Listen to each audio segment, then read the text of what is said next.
अमरीकी फ़ौज को ईरानी पावर प्लांट्स पर हमले 5 दिन के लिए मौखर करने की हिदायत कर दी गई है। हुमा बकई साहिबा हमारे साथ मौजूद है। बहुत शुक्रिया आपके वक्त का। हुमा बकई साहिबा, एक जानिब जब हम देख रहे थे कि मुसलसल इसराइल की जानिब से ईरान पर अटैक्स हो रहे हैं, ऐसे में अमरीकी सदर ये कहते हैं कि मुज़ाकरात भी जारी हैं और हमले भी बंद कर दिए गए हैं और मुस्बत बयान अमरीकी सदर की जानिब से आज आया है। कैसे देख रही हैं आप इसको?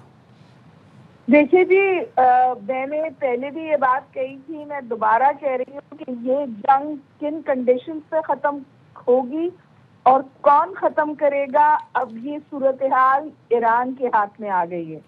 3 हफ्ते जिस हिकमत अमली से उन्होंने जंग चलाई है, जिसमें रिटेलिएशन और काउंटर अटैक तो था ही, लेकिन एक बिल्कुल समझिए सोची समझी स्कीम के तहत उन्होंने ग्लोबल इकोनॉमी को हिट किया है और वो उसको सस्टेन भी कर पा रहे हैं। और अब ऐसा लग रहा है कि अमेरिका जो है वो एग्जिट स्ट्रैटेजी ढूंढ रहा है तवातुर के साथ, और इसीलिए ये जितने मेजर्स आप बता रही हैं और जो अभी बयान आया है, ये कंसिलेशन की तरफ जाने की समझिए कोशिश है।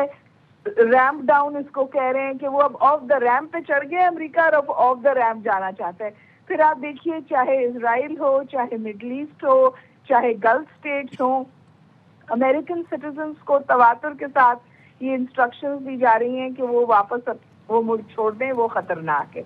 जितने गैर मुल्की हैं बिलखुसूस वेस्टर्न ओरिजिन के, वो गल्फ स्टेट्स को भी छोड़ रहे हैं और वो सऊदी अरब से भी एग्जिट चाह रहे हैं।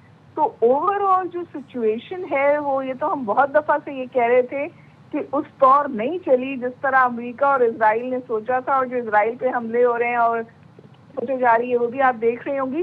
लेकिन एक और जो अहम डेवलपमेंट है वो ये है कि इस जंग का जो अब खत्म होना है वो इरानियन कंडीशंस पे होगा, और देखना ये है कि ईरान अपने लिए किस तरह के कंसेशंस लेकर तकरीबन एक फतह के साथ इस सिचुएशन से एग्जिट करता है।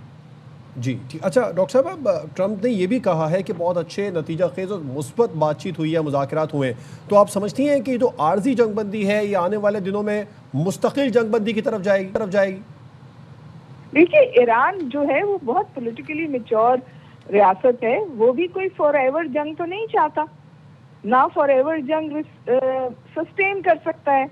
अमेरिका को खुमार है फॉर एवर जंग का, लेकिन अब उन्हें भी अंदाजा हो गया है कि ये सस्टेनेबल नहीं है। और सबसे बड़ी बात ये है कि जो पेन इजराइल पे इन्फ्लिक्ट हुआ है और जो ग्लोबल इकोनॉमी पे पेन इन्फ्लिक्ट हुआ है वो सस्टेन नहीं किया जा रहा, और ये समझ रहे थे ईरान तना है, अंदर से भी टूट जाएगा, बाहर से कोई मदद नहीं आएगी। जिस तौर सूरत हाल आगे बढ़ी है वो तो ये है कि लोग मदद को भी तैयार हैं, मेरा इशारा चाइना और रशिया की तरफ है, और उसको काउंटर करने के लिए अमेरिका की मदद देने के लिए तैयार नहीं है। इजराइल ने जो कुछ गजा में किया और फिर जिस तौर ईरान के साथ इस जंग की शुरुआत की, अमेरिका को इसमें घसीट के, अब कोई और वेस्टर्न कंट्री, उनके एलाइज इस ड्रामे का हिस्सा बनने को तैयार नहीं है। तो बहुत नुकसान हुआ गजा का, ईरान का भी बहुत नुकसान हुआ है, लेकिन जिस तौर इजराइल एक्सपोज हुआ है और इन सम वेज अमेरिका भी एक्सपोज हुआ है, तो उसकी जो ग्लोबल समझिए स्टैचर है या यूनिपोलैरिटी है वो अब चैलेंज हो गई है। सवाल ये है कि नवंबर की जो मिड टर्म इलेक्शंस हैं, क्या ट्रंप वो भी सरवाइव कर पाएंगे या नहीं, क्योंकि डबल इम्पीचमेंट की बात हो रही है।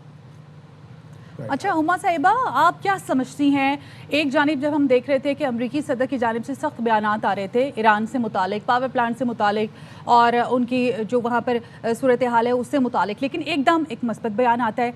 क्या हुआ होगा ऐसा कि अमरीकी सदर अब मस्बत बयान देने पर आ गए और ये कह रहे हैं कि नतीजा खेज मुज़ाकरात भी होंगे, फिर हमले भी बंद कर दिए 5 दिन के लिए? और उनके पास कोई ऑप्शन नहीं है, वो इस सूरत हाल से बाहर निकलना चाह रहे हैं, और जो उनका ग्लोबल स्टैचर है वो इस कदर कॉम्प्रोमाइज हो गया कि इस वक्त खबरें आ रही हैं कि क्यूबा भी सैंक्शंस को वायलेट कर रहा है। जिस ईरान पर उन्होंने 40 साल से ऑयल सैंक्शंस लगाई हुई थी, खुद इजाजत दी है 1 महीने के लिए कि वो तेल मार्केट में आ जाए, और ईरान कह रहा है हमारे पास स्पेयर तेल नहीं है। फिर असल बात देखिए, सिचुएशन इस 2 चीजों पे पिवट की है। एक ये है कि जो ईरान ने मिसाइल्स को कांस्टेंट अटैक जारी रखा, और ये बात हमें और आपको समझ में आ गई है कि उनके पास शायद अभी भी वाफिर सप्लाई मौजूद है। और दूसरा ये कि जो उन्होंने स्ट्रेट ऑफ हुर्मुज को वेपनाइज किया, और इसको इस जंग से पहले लोग कहते थे कि ये दुनिया के लिए एक नाइटमेयर होगा अगर स्ट्रेट ऑफ हुर्मुज बंद हो गई। आज स्ट्रेट ऑफ हुर्मुज पे से कौन गुजरेगा इसका फैसला ईरान कर रहा है। इसलिए कि मैं माजरत के साथ मुझे लगता है अमेरिका में जब इस जंग का फैसला किया गया तो जो इरानियन ज्योग्राफी है ना उसको ही जहन में नहीं रखा गया। तो ये पहले भी अमेरिका जंगों में कूदा है, पर वजह थी, ओनरशिप थी, कंसेंट मैन्युफैक्चरिंग थी। इसमें तो ऐसा लगता है कि वो इजराइल के प्रेशर में इस तौर था कि किसी भी चीज को फैक्टर इन नहीं किया गया, और अब उनकी फौज के अंदर, उनके लोगों के अंदर, उनके कांग्रेस और सेनेट के अंदर ऐसी आवाजें आ रही हैं जो पहले कभी नहीं सुनी गई थी। डॉक्टर साहबा, वजीर आजम शहबाज शरीफ ने भी अब से कुछ देर पहले ईरानी सदर मसूद पेज़ेश्कियान से राबता किया था, खित्ते की सूरत हाल पर तबादला ख्याल होता। साथ वजीर आजम ने सिफारतकारी पर जोर दिया था, पुरअमन मुज़ाकरात के हल पर जोर दिया था, और अब आप देख रही हैं सूरत हाल उस तरफ जाती हुई?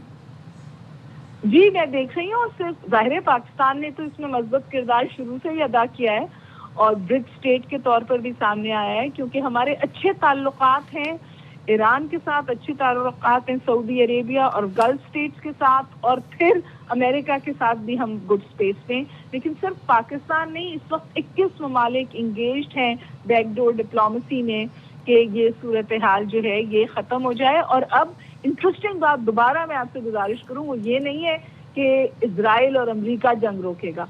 लोग ईरान से कह रहे हैं कि अब इस जंग को उस तरफ ले जाएं कि निगोशिएशन से बात खत्म हो। इसलिए मैंने कहा कि जो इंटरेस्टिंग डेवलपमेंट होगी आने वाले दिनों में वो ये होगी कि क्या ये किन कंडीशंस पे ईरान इस जंग से बाहर आएगा, और ईरान किन कंडीशंस पे अटैक्स बंद करेगा। और हुमा साहिबा, जिस तरह से रूस ने भी अमेरिका को खबरदार किया कि अगर पावर प्लांट्स पर हमले होते हैं तो नाकाबिले तलाफी नताइज का सबब बन सकते हैं, तो आप क्या समझते हैं कि रूस की जानिब से भी जो प्रेशर आ रहा है अमेरिका पर, और अमेरिका एक्सपेक्ट नहीं कर रहा था कि दुनिया जंग नहीं चाहती, मुज़ाकरात चाहती है, तो प्रेशर बिल्ड हो रहा है ओवरऑल दुनिया की तरफ से अमेरिका पर?